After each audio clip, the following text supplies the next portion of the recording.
Irmãos, vamos orar e depois iremos para a meditação. Oremos. Senhor nosso Deus e Pai querido, muito obrigado pela bondade do Senhor em nossas vidas. Pedimos perdão ao Pai por todos os nossos pecados, nossas falhas, nossas fraquezas, Senhor. Agradecemos pelo privilégio que o Senhor nos deu de podermos te louvar. Pedimos agora, Pai, pela meditação em Tua Santa Palavra, que possa trazer edificação para as nossas vidas, possamos aprender e colocar em prática para a glória do Teu santo nome.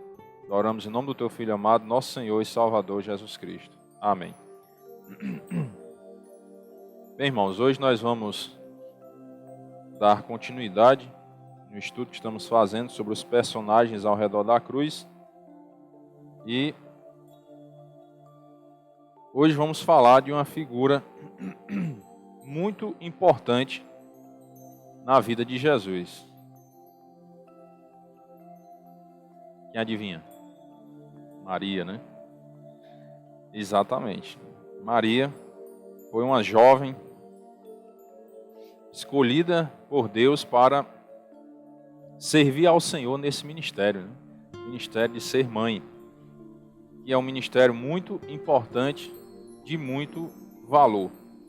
Maria entendeu esse ministério, entendeu o chamado que Deus fez na vida dela e assim se dispôs a ser usada por Deus, pondo em risco a sua própria vida. A decisão que ela tomou de aceitar ser uma serva do Senhor, de desenvolver esse ministério,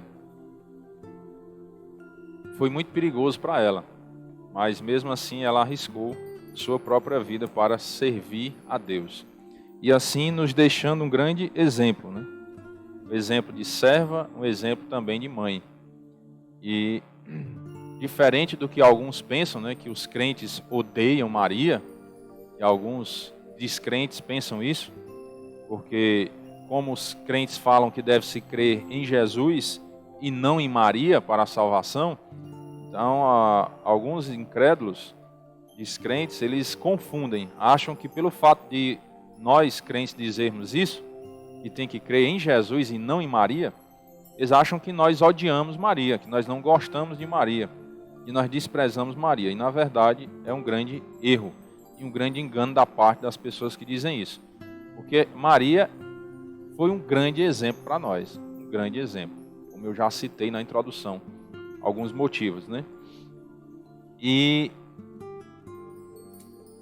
a diferença dos crentes para os descrentes com relação a Maria é porque os crentes eles têm um entendimento correto de onde Maria deve estar e onde Cristo deve estar na história da salvação. Onde é que Cristo deve estar na história da salvação? No topo, porque Ele é o autor da salvação, foi Ele que morreu na cruz por nós. Ele é o único mediador entre Deus e os homens. A Bíblia deixa isso bem claro. Então, a nossa fé para a salvação deve ser depositada em Jesus. E Maria, onde está na história da salvação? Ela foi salva porque ela creu no Salvador. Então, ela está no céu. Esse é o lugar dela na história da salvação. Mas ela não é o objeto de salvação.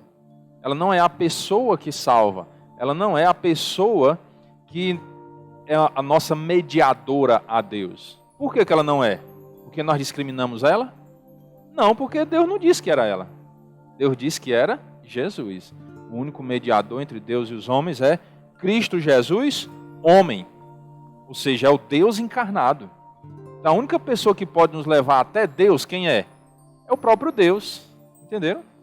Por isso que Maria não pode nos levar a Deus.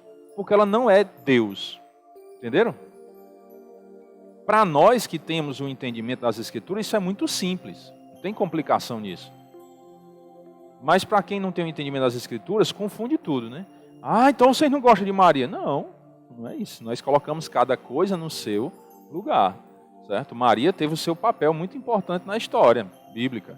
É um exemplo de fé para nós, é um exemplo de serviço, é um exemplo de coragem. Quem de vocês já arriscou a própria vida pelo serviço de Deus? Ninguém. Eu nunca arrisquei a minha vida. E alguém chegar assim, olha, você vai morrer porque você fez isso. Por causa de Cristo, você vai morrer. Maria Esteve lá disposta. Nem que eu morra, mas eu vou fazer a obra de Deus, né? Eu vou atender esse chamado do Senhor. Às vezes nós não atendemos o chamado, irmãos, nem para desenvolver algum ministério simples na igreja. Não, porque eu não tenho tempo, porque eu não posso, não, porque eu não sei, né? Maria não teve isso.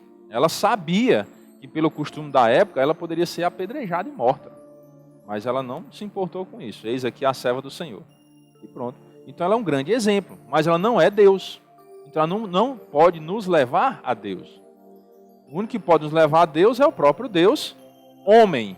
Por isso que lá no texto diz, Cristo Jesus, homem, é o Deus em carne.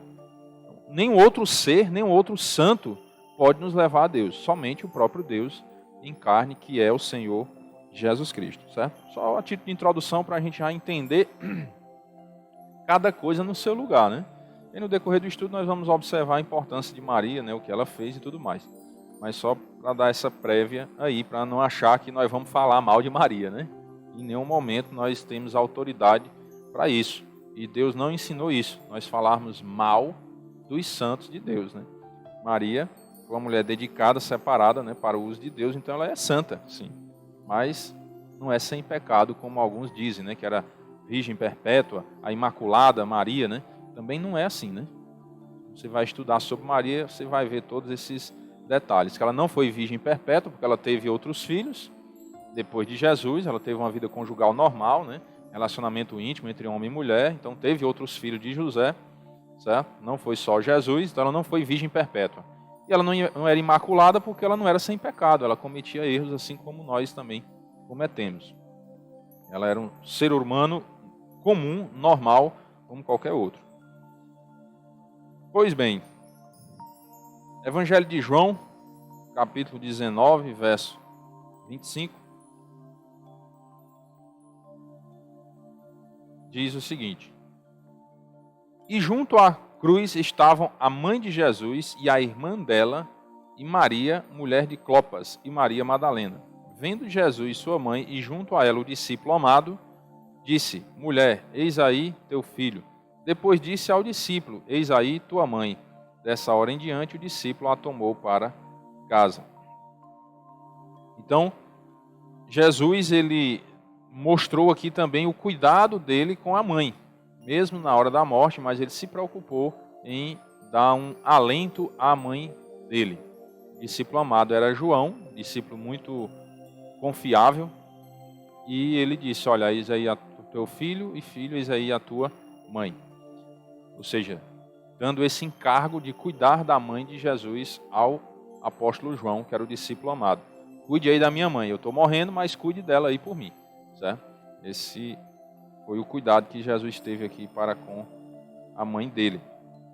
E aí deixa esse exemplo para nós, que nós devemos cuidar dos nossos pais, né? Da nossa mãe também. Tá bom? Ao estudar esta lição, né, nós seremos capazes de compreender o cuidado de Jesus sobre a vida de suas servas. Não somente Jesus cuidou da sua mãe, como também das suas servas. Mas o alvo principal é Maria, a mãe de Jesus. Uma personagem importante nos evangelhos é a mulher escolhida para ser a mãe de Jesus, que era Maria. Nas passagens em que sua história é contada, seu amor ao Senhor é perceptível. Maria é um exemplo do que Deus faz por intermédio de servos rendidos em suas mãos. Então, como eu falei na introdução, aqui o autor do estudo está dizendo isso, né? Que ela é um exemplo de serviço. Quando foi convocada para o serviço, ela estava lá disposta, não inventou desculpa, que eu tenho que primeiro sepultar meu pai, né? Ou seja, receber a herança, isso, aquilo, outro, veio fazer aquilo. Não teve desculpa. Ela se dispôs inteiramente ao Senhor, inclusive a própria vida dela estava à disposição de Deus. E aí fica um grande exemplo para nós. Nós temos que estar dispostos a servir a Deus, mesmo que isso custe a nossa vida. Custe a nossa vida. Porque quem quer ganhar a sua vida nesse mundo, perdê-la-á. E quem perder a vida por amor de Cristo, achá-la-á. Então, na verdade, irmãos, nós muitas vezes entendemos de maneira errada esse quesito, né? Nós achamos que temos que procurar os nossos interesses nesse mundo e Deus tem a obrigação de nos receber lá no céu e nos dar a salvação. E não é bem assim, né? Deus não é obrigado a nos salvar. Ele sem nós é Deus do mesmo jeito, Ele não perde nada com isso. Nós é que perdemos sem Ele. Sem Deus nós perdemos tudo. Tudo nós perdemos sem Ele. Então nós precisamos de Deus para perdoar os nossos pecados e nos dar a salvação. E assim ganharmos a vida eterna. Recebemos essa herança maravilhosa que Deus tem para os seus filhos. Então precisamos entender isso. Então nesse mundo nós já precisamos viver como se fosse um treinamento para o céu. Não é, eu só vou à igreja lá no domingo, pronto, bati meu ponto, eu sou crente, eu creio em Jesus, eu tenho a certeza da minha salvação e acabou essa história. Quando eu saio da igreja, nem conversa com crente, nem conversa com o meu testemunho, a minha vida não importa. Olha, nem pergunte, porque você não tem nada a ver com a minha vida. Não é bem assim, né? Estou dizendo que eu vou bisbilhotar a vida de vocês, não, né? Mas cada crente tem que ter essa consciência de que eu sou um crente, sou um filho de Deus, e eu não sou mais desse mundo, como a Bíblia diz, os crentes eles não são mais desse mundo, eles estão aqui por um estágio, podemos dizer assim, e temos que viver como se já estivéssemos no céu. Viver fugindo do pecado, viver sem se envolver com as coisas desse mundo, no sentido de não praticar os pecados, as coisas que desagradam a Deus. Então, resumidamente, viver uma vida de santidade. Né? Resumidamente. Certo? É isso que nós devemos buscar nesse mundo, enquanto estamos aqui. E essa vida de santidade não é só dentro da igreja, não. Fora dela, muito mais. Porque dentro da igreja é muito fácil ser santo, não é não? Eu já estou separado do mundo, que eu estou dentro da igreja. Ou eu sento para ouvir. Rapaz, pregação boa, né? O louvor de hoje foi uma benção, né? Aí pergunta, qual foi os hinos que foram cantados? Não sei não, sei que foi uma benção, né? E a pregação foi boa demais. Qual foi o texto que foi lido? Rapaz, eu não lembro não, mas sei que foi bom demais, né? Alguns crentes, não são todos, mas alguns crentes agem assim, viu? É triste, mas alguns agem assim. Acha que a igreja é um hotel, né? Vem para dormir. Né? O pastor Renaud brinca, às vezes, dizendo, rapaz, parece que os bancos da igreja servem de terapia para quem tem insônia, né? Acaba, chega, na hora que termina o louvor, pronto, começa a dormir, né? Irmãos, tem que mudar a nossa vida com Deus. Tem que mudar. Certo? Você chegar aqui e falar de Deus também, você pregar, tocar, cantar, é muito fácil. Né? Muito fácil. E aí eu mostro que sou crente. Rapaz, é um homem de Deus, né? Que ele prega, canta, toca, faz isso. Aqui é muito fácil. Lá fora é que é mais difícil ser crente. E lá fora é onde nós temos que realmente provar que somos crentes. Porque é pelo fruto que se conhece a árvore. Como é que as pessoas vão perceber que você é um crente? Pelos seus frutos. Pelo seu serviço a Deus. Na forma como você anda, a forma como você age, a forma como você fala, a forma como você reage às situações do dia a dia, às afrontas. Tudo isso vai provar que você é um crente. E lá fora, no mundo, é mais difícil. Porque lá nós somos mais afrontados. Aqui na igreja nós nos respeitamos, né? Nós conversamos. Às vezes discordamos de alguma coisa, mas o amor cristão, ele supera essas discórdias e tudo mais. E tudo bem, né? Mas lá no mundo é diferente. Lá no mundo eu tenho que saber policiar, né? Vigiar o que eu falo, como eu falo, para quem eu falo. Não posso falar nem tudo que nós conversamos entre crentes, eu posso falar entre descrentes. Não posso. Né? Porque eles não vão entender, porque às vezes nós pensamos assim. Não é? Quer um exemplo? Gosto de dar exemplo, né? Não se escandalize, né? Pelo amor de Deus. Nós estamos na escola bíblica, né? Para aprender mesmo. Eu até já preguei sobre isso. Mas só para vocês entenderem.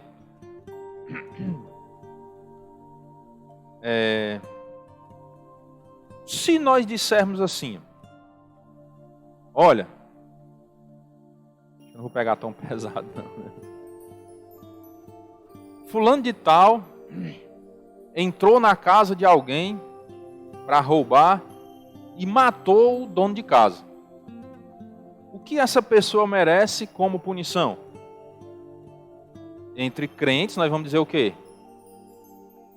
A morte, não é não? Ele merece morrer. Por quê? Porque a Bíblia diz que você vai pagar na altura do seu erro. A sua punição é na altura do seu erro. Se você tirou a vida de alguém de forma cruel, como foi o caso que eu citei, né? Não estou falando em matar em legítima defesa. Cruel, o cara entrou lá, latrocínio, né? Roubo seguido de morte. Entrou, roubou e ainda matou. Crueldade, matou por crueldade. Então ele tem que morrer. Entre crentes nós podemos dizer isso. Mas entre descrentes?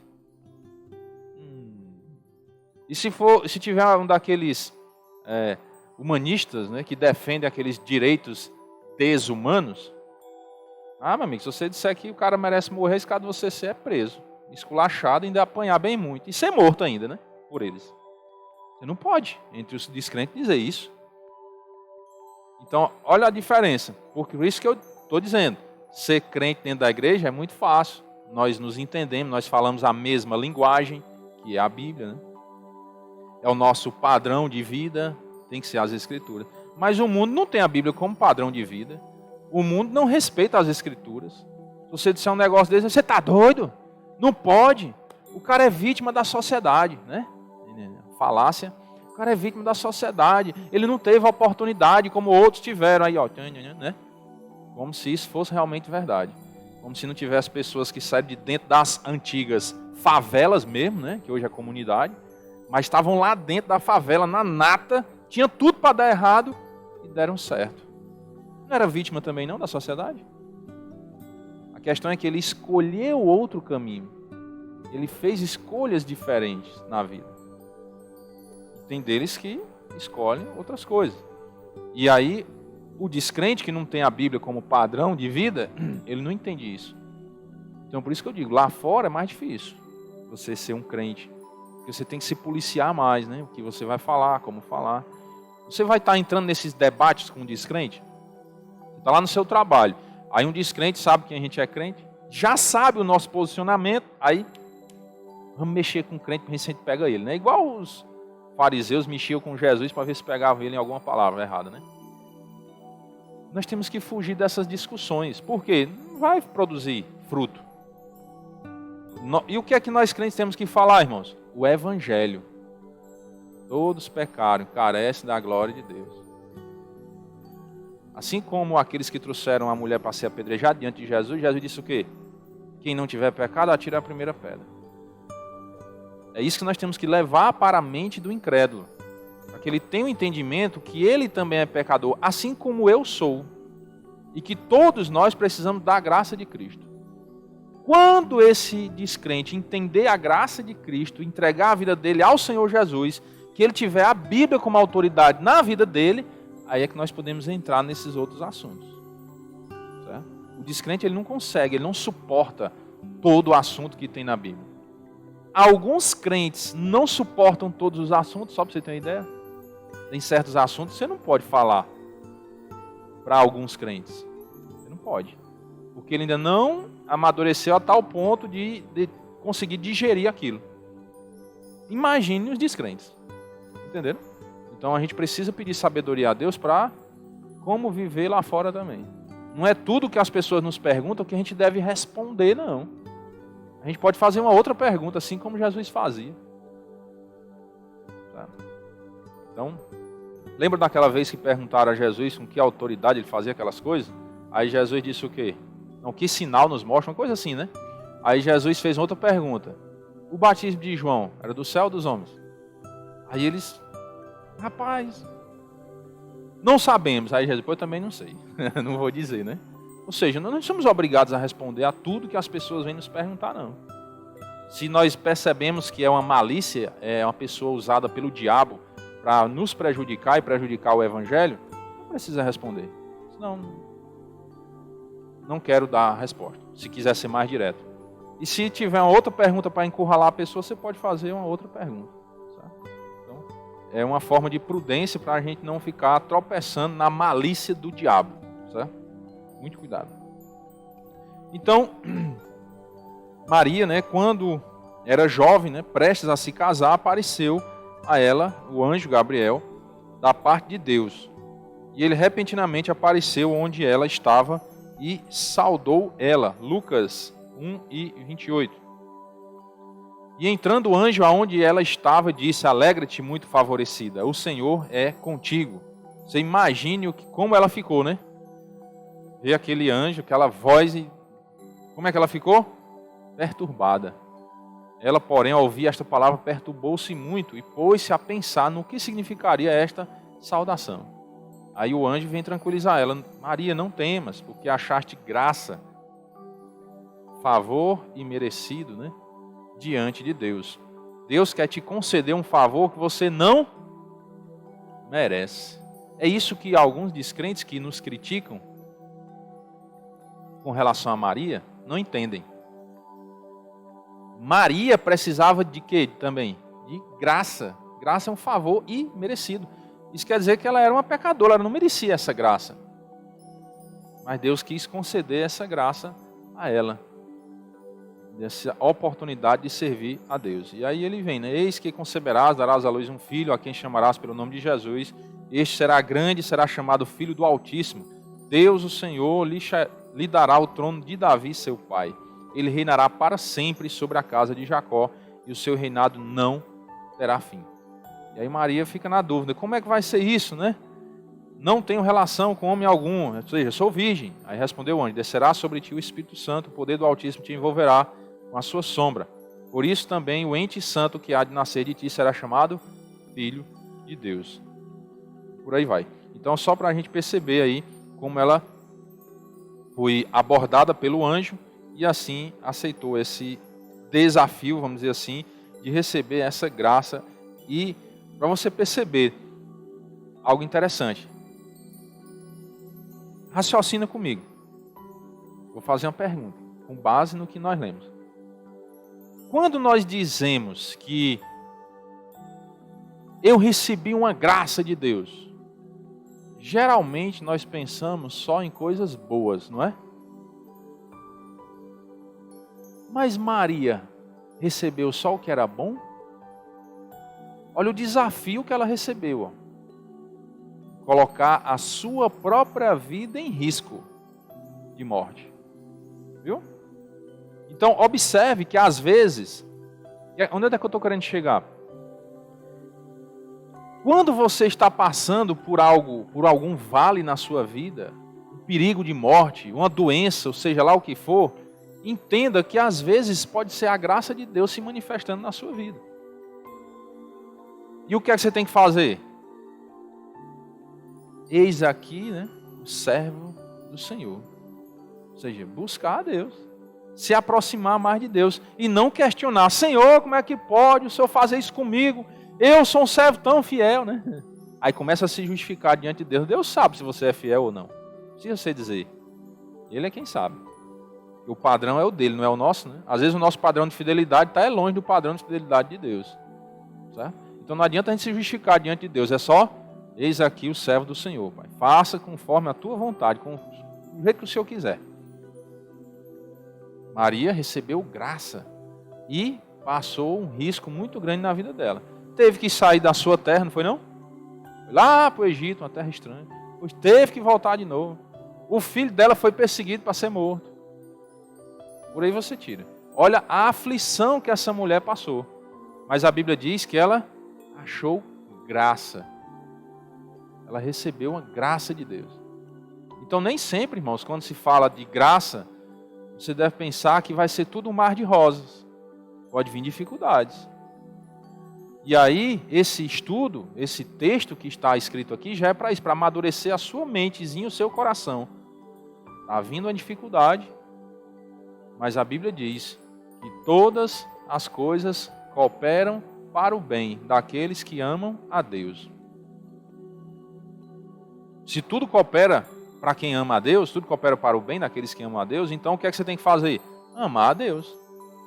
E aquele vale, aquela sombra, aquelas trevas aparentes ali, elas vão se transformar em luz na sua vida. Você só precisa saber enxergar e entender. Se foi assim com Maria, então eu preciso ser fiel como Maria, para que às vezes as turbulências da nossa vida se transformem em graça e misericórdia de Deus sobre nós. Precisa ter o entendimento para compreender essas coisas e não ficar se afastando de Deus, blasfemando contra Deus e criticando Deus às vezes, porque alguma coisa está acontecendo na nossa vida que nós não estava nos nossos planos. Mas se está nos planos de Deus, se você é um filho de Deus, irmãos, lembre daquele texto. Se vós que sois maus, sabeis dar as boas dádivas aos vossos filhos, quanto mais o vosso Pai que está no céu fará o quê?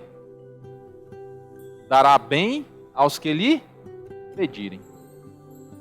Nós, seres humanos, damos coisas boas para o filho. Quem já deu alguma coisa ruim para o filho aí? Levanta a mão. Quem já deu?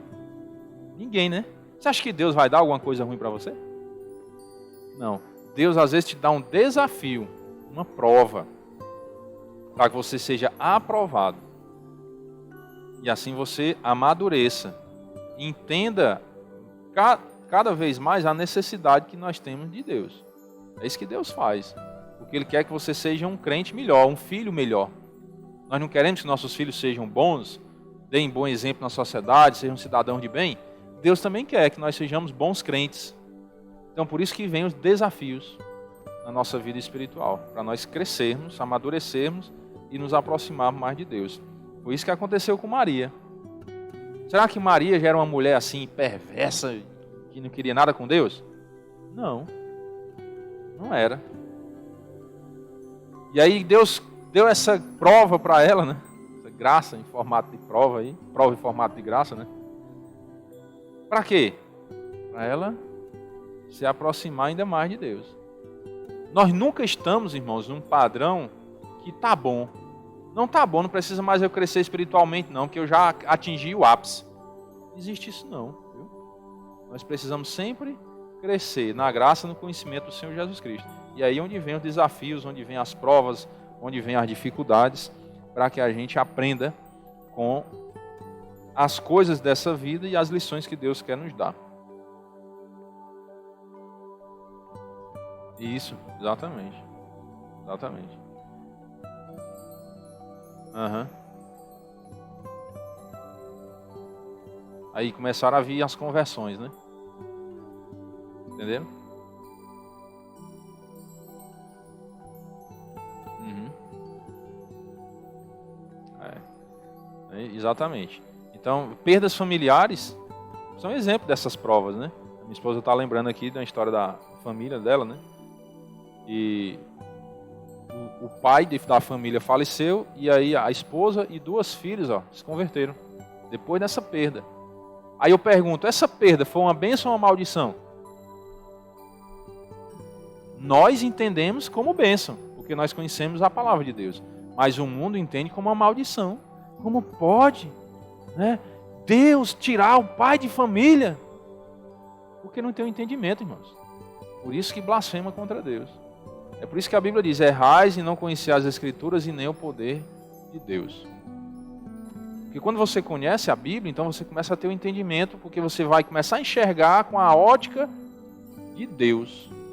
Não que nós temos o mesmo entendimento dele, mas a gente começa a ver um pouco pelo que ele revelou na sua palavra. Opa, então isso aí foi uma bênção, trouxe salvação para casa. Aí, veio a esposa, 2 filhas. Aí, os filhos dos filhos também. E aí por aí vai a palavra de Deus se disseminando pelo restante da família. E aí nós entendemos como uma grande bênção. É ruim a perda? É doloroso a perda? Lógico, ninguém está desprezando isso, ninguém está tendo coração de pedra, não. É doloroso, a saudade vem, né? Mas você tem que enxergar que, olha a bênção que Deus trouxe para a família. Salvação. E às vezes, irmãos, é porque nós não conseguimos compreender, né, o valor que é a salvação de uma alma. A Bíblia diz, a redenção de uma alma é caríssima. Caríssima. Que dará o homem, né, em troca da sua alma? Que adianta ganhar o mundo inteiro e perder a sua alma? Deus está dando sinais e mostrando o valor de uma alma. Quanto vale uma alma? Mais do que o mundo inteiro. Que adianta o homem ganhar o mundo inteiro e perder a sua alma. Então nem o mundo inteiro é mais importante do que uma alma. E aí o ser humano não entende, por isso que desvaloriza tanto as coisas de Deus. Nós mesmos, todos nós aqui, quanto tempo nós resistimos o Evangelho para entregar nossa vida a Cristo? Eu passei 10 anos ouvindo o Evangelho para poder me converter. 10 anos. E a gente fica rejeitando. Não. Só bênção para nós, é só bênção. E a gente, não. Uma vez eu contando isso numa reunião de homens, né? Aí teve um irmão que disse assim, meu irmão, seu coração ainda era mole, o meu foi 30. Ele passou 30 anos ouvindo o Evangelho para se converter. O sogro dele era crente, né? E ficava tentando evangelizar, ele não queria nem conversa, tinha raiva de crente, ódio de crente. E depois se converteu, foi uma bênção, né? Na obra de Deus. Era um homem já de idade, 70 anos, ele tinha mais ou menos, mas ativo na obra, sabe? Gostava de ir para os cultos, campais, essa coisa, e dirigir culto. Eu acho que ele queria recuperar todo o tempo perdido, né? 30 anos ouvindo o Evangelho, resistindo. E quando ele entregou a vida a Cristo, ele queria se dedicar o máximo possível. Porque entendeu, né? O tanto de tempo que ele desperdiçou, que ele poderia estar servindo a Deus. Então, olha como o ser humano é. Não entende as coisas e quer culpar todo mundo, menos ele mesmo. Então, Maria recebeu ali a graça do Senhor, né? Pois teria um filho sem auxílio de homem algum. O Espírito Santo a envolveria e o Filho de Deus nasceria. Deus a usaria para cumprir a sua palavra. Olha o que aqui diz lá em Isaías 7,14. Portanto, o Senhor mesmo vos dará um sinal. Eis que a virgem conceberá e dará à luz um filho, e lhe chamará de Emanuel, que quer dizer o quê? Deus conosco. Então foi um grande sinal que Deus deu ao povo naquela época, né? De um ser humano nascer sem a intervenção masculina. Uma virgem dá à luz um filho. Era algo muito espantoso e curioso. Mas isso aconteceu, era um sinal. Que não era para haver ali uma confusão na mente das pessoas e para negar Cristo, negar a divindade desse ser, né, que nasceu ali de Maria. Por isso que ele já deu esse sinal, ele vai nascer sem a intervenção de um homem, vai ser uma virgem que vai dar à luz. Eu fico pensando assim, será que quando foi dita essa profecia, muitas pessoas não ficaram duvidando, hein? Como é que pode uma virgem vai dar à luz? Você está doido? Não pode. Assim como quando Noé pregou, lembra que ele disse que ia chover? Não pode chover. Nunca choveu. A água vem de onde? De baixo, do chão, né? Não pode. Noé está doido. É tanto que só salvaram 8 pessoas, né? No dilúvio. Você imagina o tanto de gente que rejeitou essa profecia. Achava que Isaías estava doido. Não existe isso. Mas era um grande sinal, né? O Filho de Deus veio ao mundo, né? Quando ele nasceu lá de Maria. Por meio de Maria viria o Emanuel, né, o Filho do Altíssimo, o Rei, aquele que sentará no trono de Davi. Um milagre acontecia ali na vida de Maria. Assim como Maria, estamos nos entregando à vontade de Deus, crendo que a vontade de Deus, né, é boa, perfeita e agradável, mesmo que as circunstâncias não se mostrem de forma alguma favoráveis? Mesmo em momentos que nossa vida, nossa família, nossos sonhos são colocados à prova, temos confiado inteiramente ao Senhor e nos rendido ao seu querer? Somente quando nos entregamos totalmente ao Senhor, independentemente das circunstâncias, é que experimentaremos em nossa vida os impossíveis de Deus. Preste atenção nessa frase. Somente quando nos entregamos totalmente ao Senhor, independentemente das circunstâncias, é que experimentaremos em nossa vida os impossíveis de Deus. Às vezes nós achamos que aquilo não é possível acontecer, porque Deus não vai fazer isso. Mas se você se entregar totalmente a Ele, você pode provar isso, esses impossíveis. Você pode confiar em Deus e esperar que Ele faça a obra dEle no tempo dEle, quando Ele quiser, da forma que Ele quiser. Aí você vai ver as coisas acontecerem. Coisas que você nem imagina que seria possível acontecer na sua vida. Você vê acontecendo. É só você parar para observar. Pare para pensar para refletir, meditar no seu passado,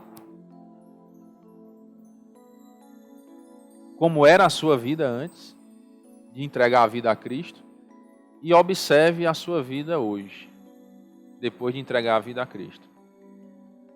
Se você parar para pensar nisso e refletir, talvez você caia em lágrimas. A forma como Deus transformou a sua vida.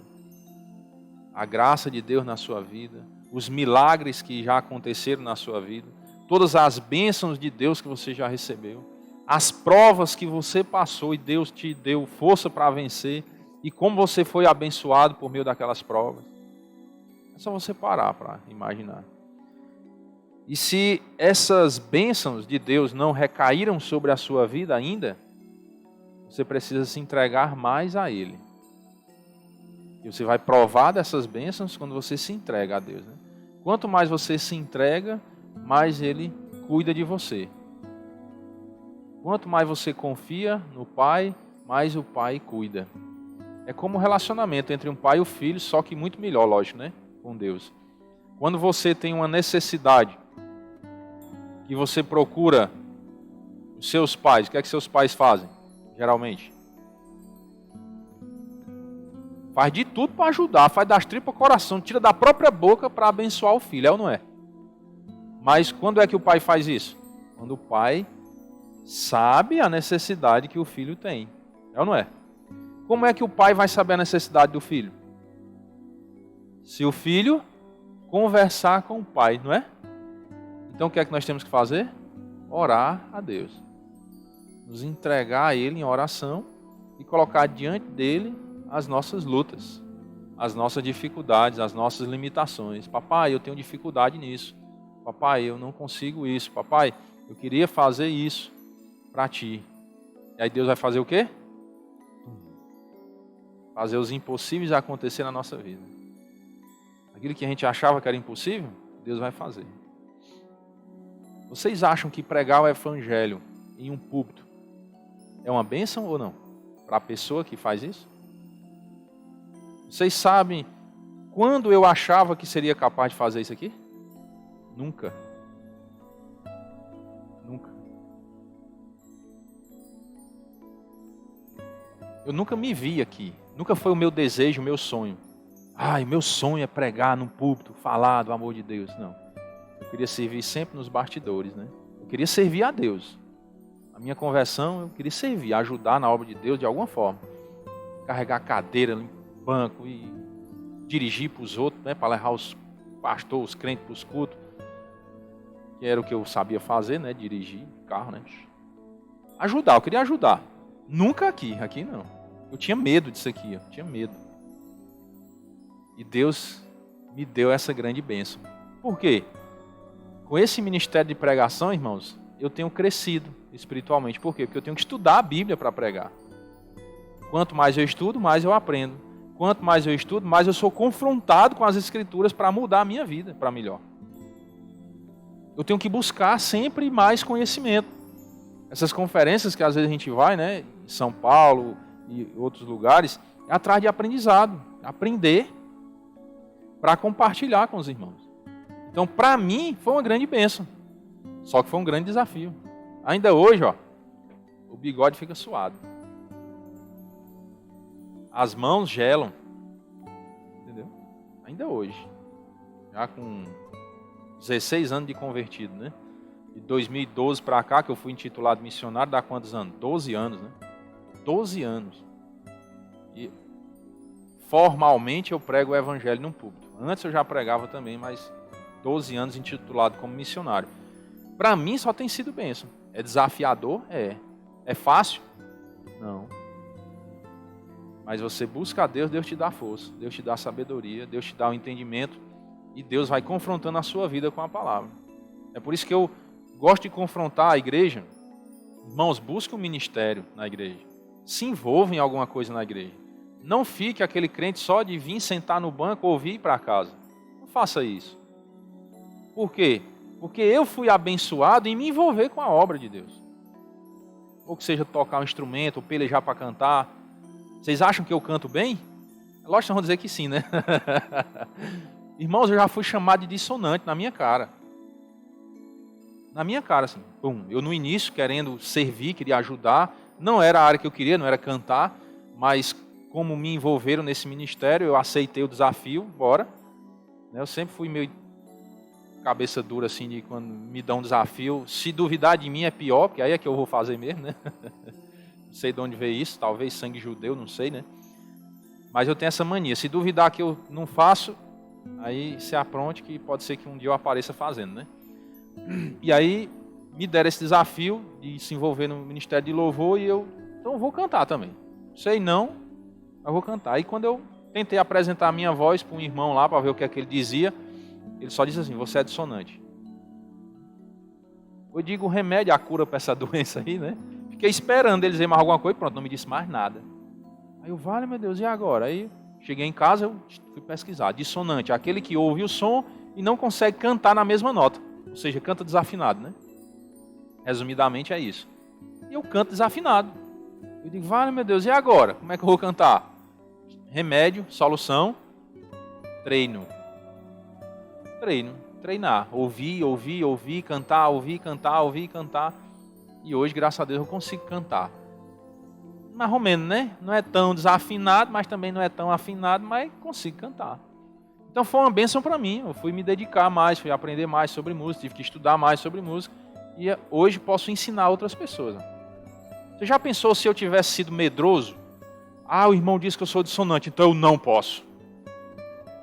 Quantas pessoas eu já ensinei a tocar? Já encorajei a tocar?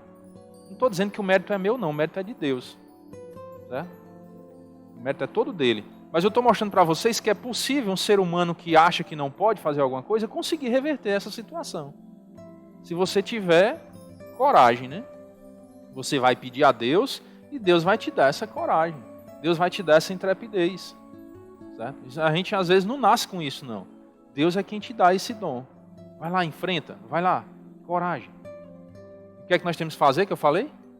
Pedir, papai, eu quero coragem para fazer isso. Eu quero a intrepidez, eu quero a disposição para fazer. E o papai vai fazer o quê? Vai te abençoar. Mas você tem que pedir. Se você não pedir, é sinal que você não quer. Certo? Não quer. E aí se você não quer, Deus não vai te obrigar. Mas se você quer, Deus vai te abençoar. Às vezes, irmão, nós perdemos as bênçãos de Deus porque nós não queremos fazer a nossa parte. A gente só quer assim, papai me dá, né? Papai me dá, né? Tudo pronto, né? Igual o auxílio, né? Me dá, papai, sem eu fazer nada, deitado na rede lá em casa, balançando, me dá. Não é assim não, irmãos. No reino de Deus é diferente. O reino de Deus, ele não é assim, né? Vou dizer não, né? Vai dar vontade, né? O reino de Deus é diferente, irmãos. A gente tem que pedir a Deus. A gente tem que se dispor para fazer. Aí Deus faz a parte dele. Mas nós temos que fazer a nossa. Deus não vai nos dar uma bênção sem nós fazermos a nossa parte, não. Eu entendo assim, né? É o meu entendimento. Deus pode dar sem eu nem querer ou nem acreditar? Pode. Mas eu não acho que seja legal para nós. Porque qual o custo disso para você? Qual o crescimento e o aprendizado que você teve no processo dessa bênção? Se você não fez nada, não se esforçou, nada, você não fez a sua parte. Não estou dizendo que Deus sempre dá uma troca, não. Mas é diferente. É como você, por exemplo, ganha uma moto de presente, de graça. Qual valor essa moto tem para você? Será que é o mesmo daquela que você trabalhou 5 anos juntando, pelejando, trabalhando duro para comprar? Será que tem o mesmo valor? Entendeu? Qual a moto que você vai valorizar mais? Aquela que veio de graça ou aquela que você conquistou com esforço? Não é? É a que você conquistou com esforço. Porque você entendeu a dor daquele processo, o custo daquilo. Certo?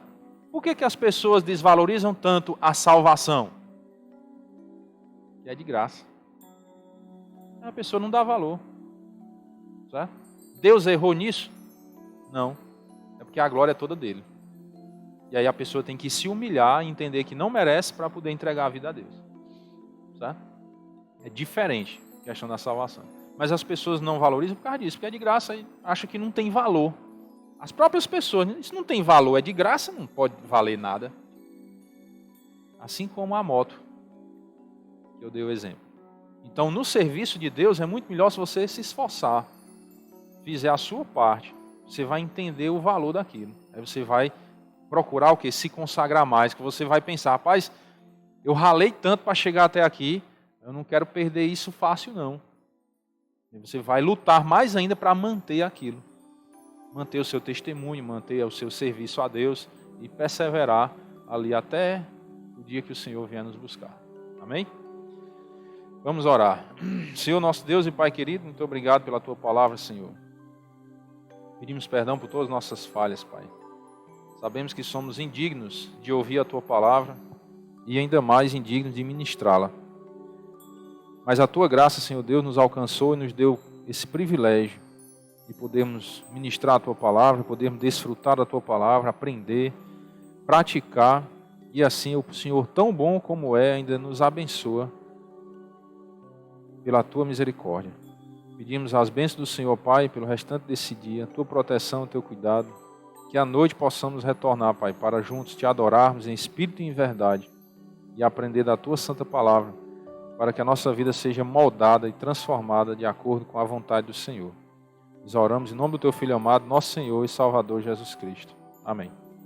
Bom dia a todos, irmãos, e até a noite, se Deus quiser.